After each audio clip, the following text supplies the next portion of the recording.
Once upon a time, there was a couple named James Emberley Wallbridge and Mabel Louise Campbell. This couple welcomed their first baby girl on October 25, 1912, in Edmonton, Alberta. Her name was Jean Louise Emberley Wallbridge.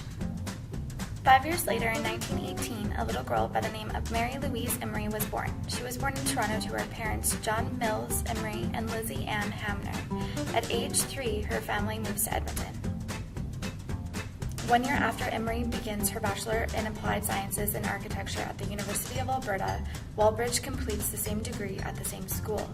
Wallbridge follows her graduation with a job at Wynne & Rule, which is where Imrie and Wallbridge first meet. After Imrie graduated from the University of Toronto, she began looking for a job. She was turned down by at least one firm due to the fact that she was a woman. Imrie and Wallbridge take off where they left and continue to work at Wynne & Rule as draftswomen.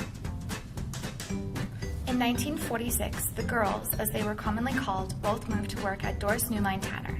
The girls' leaving was sparked by a controversial recommendation by an old colleague named Max Dewar, who worked at the firm because he believed that the girls should receive a salary increase of $3,000 a year, which is what other draftsmen were receiving.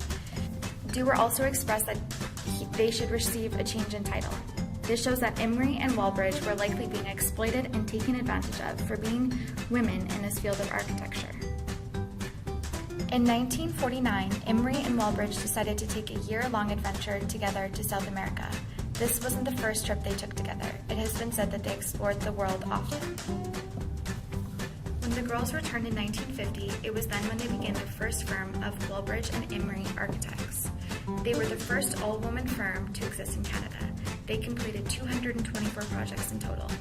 Of the 224 buildings they completed, 67 were private residences, 50 were apartments, 3 were small town telephone exchanges, and 3 were senior citizen complexes.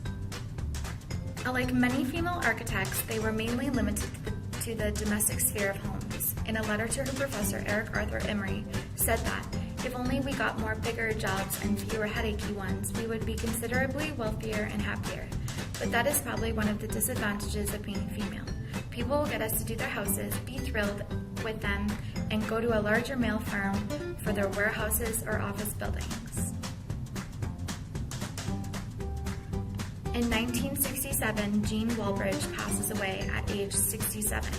It was only 2 days after her death when Mary Imrie resigns from the Alberta Association of Architects. Mary completes one more job before her death in 1988 at age 70. She bequeaths all of the land she had acquired over the years to the Parks Ventures Fund of the province of Alberta to help preserve this land after her passing.